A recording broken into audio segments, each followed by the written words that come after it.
بسم الله الرحمن الرحيم وبه نستعين الحمد لله رب العالمين والصلاة والسلام على سيد المرسلين وعلى آله وصحبه أجمعين ومن تبعهم بإحسان إلى يوم الدين. أعوذ بالله من الشيطان الرجيم. بسم الله الرحمن الرحيم. واعتصموا بحبل الله جميعا ولا تفرقوا. وقال تعالى: وأن هذا صراطي مستقيما فاتبعوه ولا تتبعوا السبل فتفرق بكم عن سبيله ذلكم وصاكم به لعلكم تتقون.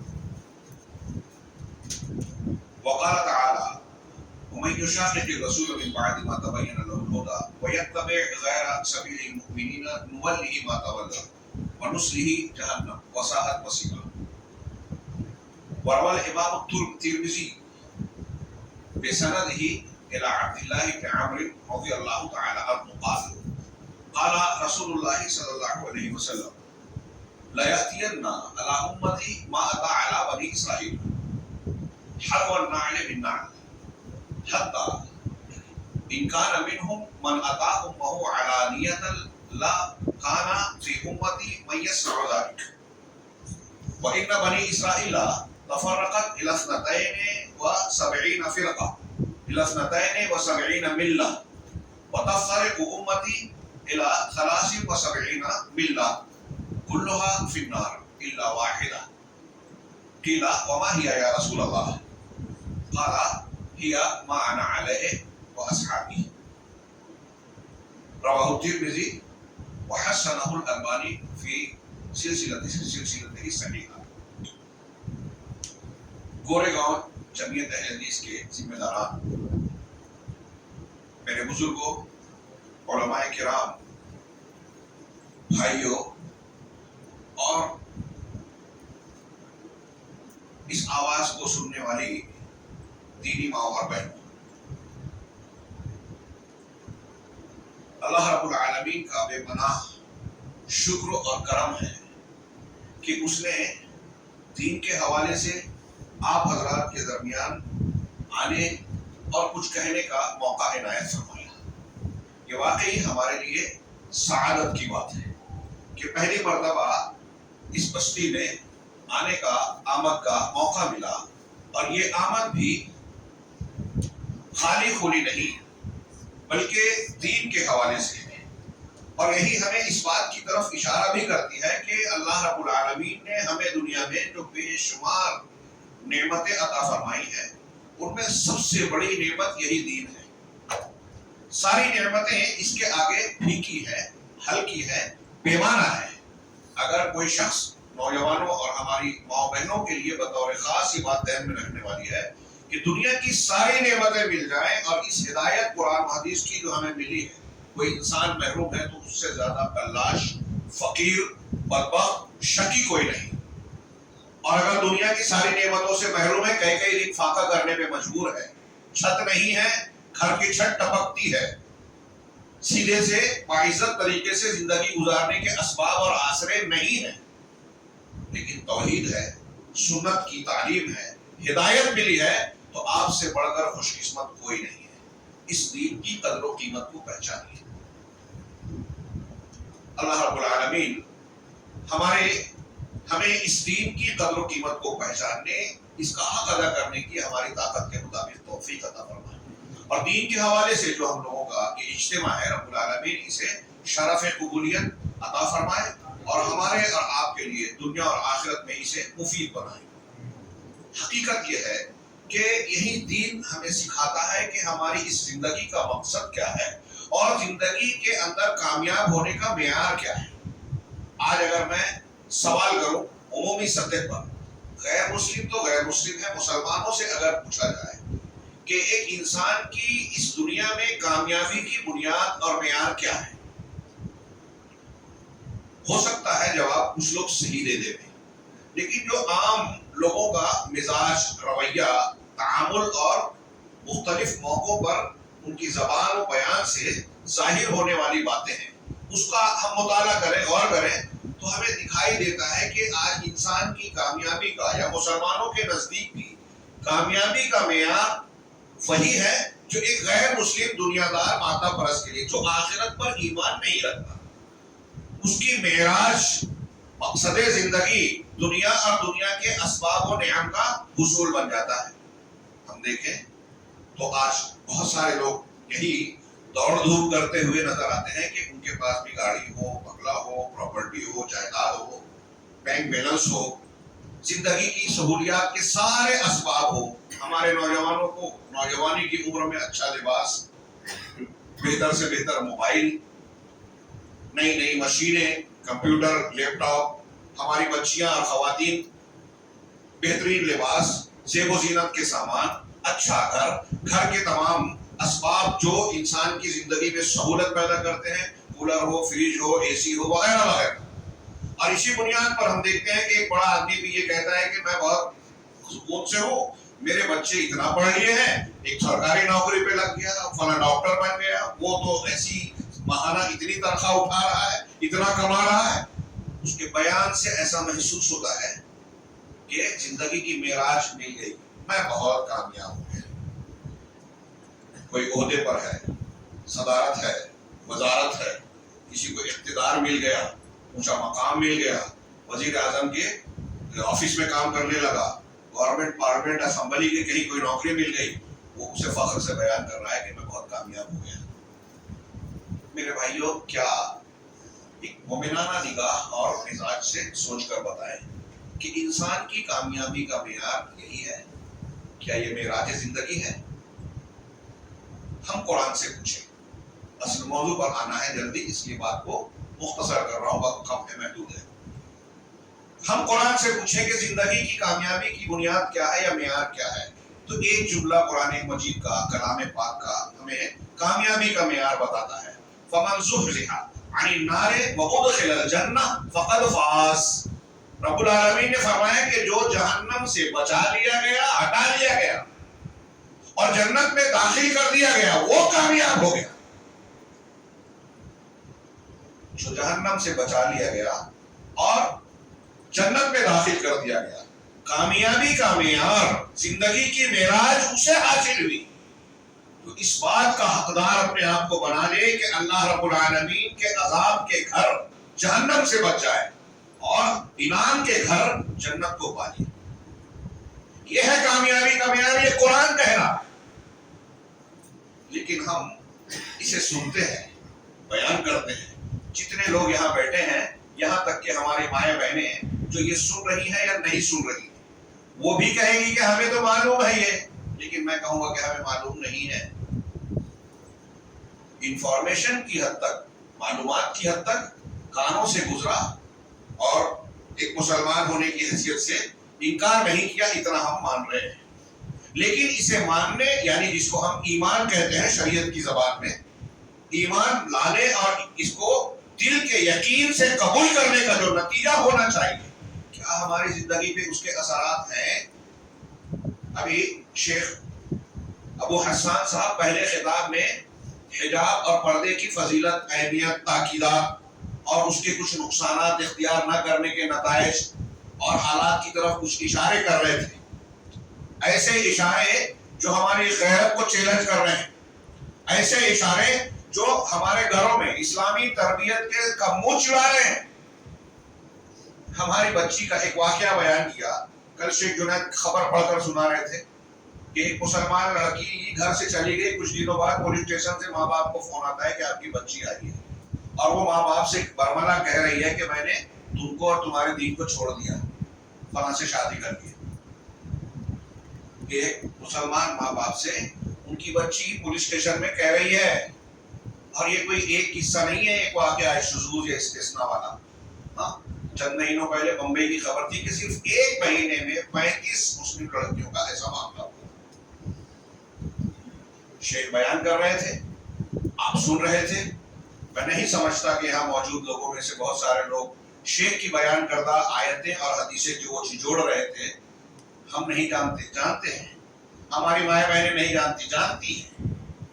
لیکن ہم اور وہ کیا مانتے ہیں؟ یہ سننا ان کو برا لگتا ہے، ناگوار محسوس ہوتا ہے، اور بعض مرتبہ موقع ملتا ہے تو اس کا مذاق اڑاتے ہیں. کیا وہی حجاب کی باتیں، پرانی باتیں، کچھ اعتراضات نقل کے کہ دل کا پردہ ہوتا ہے اور دل میں یقین ہوتا ہے، وغیرہ وغیرہ. کہنا یہ چاہ رہا ہوں کہ یہ صورتحال کیوں پیدا ہوئی. کہ اس لیے پیدا ہوئی، مولانا جنید صاحب بدامنی اور سکون دونوں کے اسباب بیان کر رہے تھے، اور ہم پریکٹیکل لائف میں مظاہرہ کر رہے ہیں کہ یہ چیزیں جو ہماری بنیادی تعلیمات کا حصہ ہے، توحید، ایمان، توبہ، استغفار، گناہوں سے دوری اختیار کرنا، تقوی اور پرہیزگاری، ہر رمضان کا روزہ، ہر نماز، ہر دینی عبادت ہمیں اس سبق کو تازہ کرنے کا جو ہے پیغام دیتی ہے.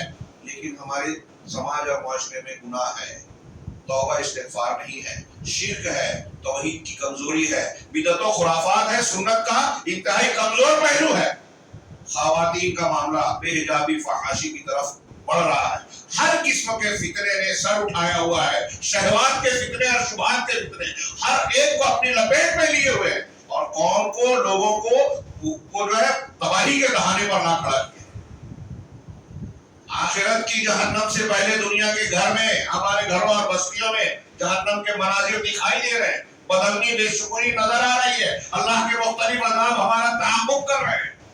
بے چینی ہے، بے روزگاری ہے، آپس کے جھگڑے ہیں. کون سی مصیبت نہیں ہے جس نے ہم کو بے چین اور نہیں کر رکھا ہے، بدامنی کا شکار نہیں بنا رکھا ہے. یہ ساری تعلیمات جو آپ نے سنی میرے موضوع سے الگ نہیں ہے، جڑی ہوئی ہے. ہمارے موضوع کی جو بنیاد ہے وہ یہی ہے کہ کامیابی کا معیار، نجات کا معیار ہم کیا مانتے ہیں. ہم نے اس کو معیار مانا ہی نہیں جو قرآن نے بتایا. قرآن نے جس کو معیار بتایا، جب صحابہ کرام نے اسے قبول کیا، تو وقت کی قلت کی وجہ سے میں صرف 2 اشارے کروں گا. عمر بن خطاب رضی اللہ تعالیٰ عنہ کی شخصیت کو ہم جانتے ہیں. 12 زبان رسالت صلی اللہ علیہ وسلم سے جنت کی بشارتیں سنی تھی. لیکن آپ دیکھیں گے کہ کئی مقامات پر حضرت حذیفہ سے اور دوسرے واقعات میں وہ کہتے تھے کہ مجھے ڈر لگتا ہے کہ کہیں اللہ کے رسول صلی اللہ علیہ وسلم نے مجھے منافقین میں شمار تو نہیں کیا. کون؟ عمر فاروق. ان کی فضیلتیں کیا ہیں مجھے سمجھتا ہوں بیان کرنے کی ضرورت نہیں. امت میں نبی صلی اللہ علیہ وسلم کے بعد ابوبکر صدیق اور عمر کے بعد عمر بن خطاب رضی اللہ عنہ کا مقام ہے. تمام اہل سنت والجماعت کا اتفاق. وہ ڈرتے تھے کہ کہیں میں منافقین میں تو نہیں ہے نا. تو حذیفہ سے پوچھا کہ بتاؤ میں بھی تو منافقین میں مجھے بھی اللہ کے رسول نے نہیں گنایا. واقعات کو نہیں بیان کر سکتا. ان کے بیٹے اور ابو موسیٰ اشعری کے بیٹے کا بخاری میں مکالمہ ہے کہ میرے باپ نے آپ کے باپ سے کیا کہا، آپ کے باپ نے میرے معلوم ہے.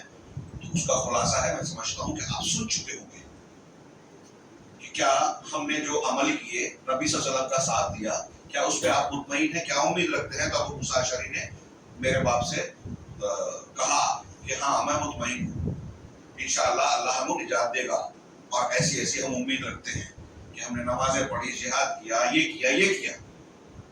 عمر فاروق کہہ رہے ہیں کہ مجھے تو ڈر ہے. آپ بھی کہہ رہے ہیں لیکن مجھے ڈر ہے کہ دنیا میں ہم کو اتنا سب کچھ مل گیا. میں اس بات سے ڈرتا ہوں کہ کہیں قیامت کے دن رب العالمین میری پکڑ نہ کر لے، کوئی سوال نہ کر لے. اگر اللہ رب العالمین مجھے جنت نہ دے لیکن مجھے جہنم سے آزاد کر دے، میں یہ چاہتا ہوں. ایک دوسری روایت میں علامہ ابن رجب حنبلی نے سند کے ساتھ نقل کیا کہ حضرت عمر فاروق کہتے ہیں کہ قیامت کے دن اللہ کی طرف سے اگر یہ اعلان ہو کہ اللہ نے سارے انسانوں کی بخشش کر دی ہے ایک کو چھوڑ کر، تو مجھے یہ ڈر ہوگا کہ وہ ایک میں تو نہیں.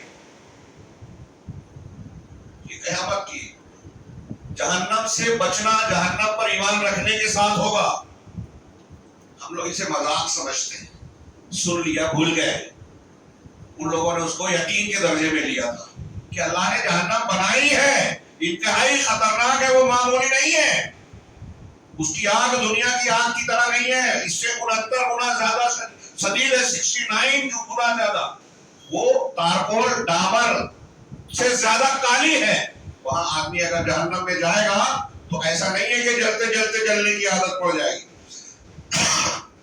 جلتے ہوئے احساس کم ہو جائے گا، بلکہ جب بھی چمڑیاں اور کھالیں جھلس جائے گی اللہ نئی چمڑیاں کھالیں پیدا کر دے گا. قرآن نے بار بار کہا کہ تاکہ وہ ان کے عذاب کا مزہ چکھے. کلما نضجت جلودہم بدلناہم جلودا غیرہا لیذوقوا العذاب. اور ہم سورہ برنامہ میں کہا کہ ہم عذاب کے سوا ان کے اندر کسی چیز کا اضافہ نہیں کریں گے. بعض سلف نے کہا کہ اس سے زیادہ بھیانک سختی وعید والی آیت کوئی اور نہیں ہے. جہنم میں جہنمیوں کو دن بدن عذاب اور شدت و تکلیف میں اضافہ ہوگا، کمی نہیں ہوگی.